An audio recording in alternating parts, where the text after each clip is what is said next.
कुलदीप बिश्नोई का हो गया बीजेपी से मोलभाव। 3 बार के सीएम के बेटे को मिल सकेगा सही मान। दिल्ली में कद और पद के लिए बीजेपी नेताओं के लगा चुके हैं चक्कर। विधानसभा चुनाव में कुलदीप की खाली झोली भरेगी बीजेपी। कुलदीप बिश्नोई अपने समर्थकों को दिला पाएंगे विधानसभा में टिकट। कांग्रेस छोड़कर क्या घर और घाट के नहीं रहे कुलदीप? कुलदीप बिश्नोई दिल्ली में बीजेपी नेताओं के पास अपनी मैराथन दौड़ पूरी करने के बाद वापस आदमपुर आ गए हैं, जहां वह अपने समर्थकों के बीच बैठकर भविष्य की राजनीति पर चर्चा करेंगे। उस भविष्य की राजनीति पर जो बरसों से शेयर बाजार के ग्राफ की तरह ऊपर नीचे हो रही है। कुलदीप बिश्नोई ने कांग्रेस छोड़ने के बाद सोचा था बीजेपी में जाएंगे तो वहां मान मिलेगा, सम्मान मिलेगा, मनचाहा कद और बढ़ा हुआ पद मिलेगा। फिलहाल बीजेपी ने इनमें से मान और सम्मान की टॉफी तो दे रखी है, बाकी कद और पद के लिए वो इंतजार कर रहे हैं, बिल्कुल वैसे ही जैसे बीरबल ने अकबर को खिचड़ी के लिए इंतजार कराया था। खैर, दिल्ली में तमाम नेताओं से मुलाकात के बाद उनकी कितनी बात बनी या नहीं, ये तो वो खुद या बीजेपी हाईकमान ही जानता है। लेकिन कुलदीप बिश्नोई विधानसभा में अपने समर्थकों के लिए 8 से 10 सीट की मांग कर रहे हैं। इसके अलावा कुलदीप बिश्नोई भाजपा में गैर जाट चेहरे के रूप में अपनी दावेदारी पेश कर रहे हैं। उनके पिता चौधरी भजनलाल हरियाणा के पूर्व सीएम रह चुके हैं और प्रदेश में गैर जाट सीएम के रूप में उनकी पहचान थी। गैर जाट वोटर ही भाजपा के प्रदेश में ताकत माने जाते रहे हैं। ऐसे में कुलदीप इस वोट बैंक को जोड़े रखने में सहायक बनना चाहते हैं और अपनी मजबूत दावेदारी पेश कर रहे हैं।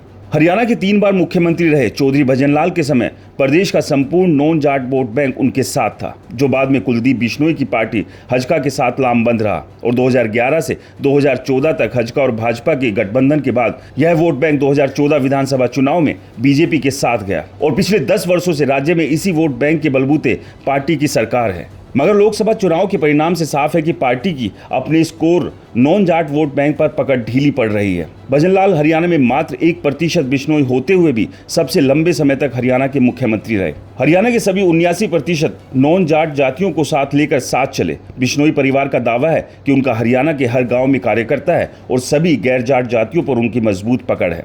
बता दें कि हरियाणा में 2 बार लोकसभा सांसद और 4 बार विधायक रह चुके कुलदीप बिश्नोई आज तक किसी बड़े संवैधानिक पद पर नहीं रहे हैं। हरियाणा के कद्दावर नेताओं में से एक कुलदीप बिश्नोई दिल्ली में अचानक ज्यादा सक्रिय हो गए।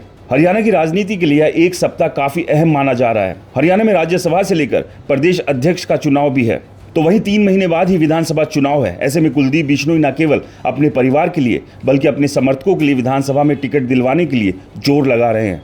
कुलदीप बिश्नोई के करीबी बताते हैं कि हरियाणा विधानसभा चुनाव में कुलदीप 8 से 10 विधानसभा सीटों की डिमांड कर रहे हैं।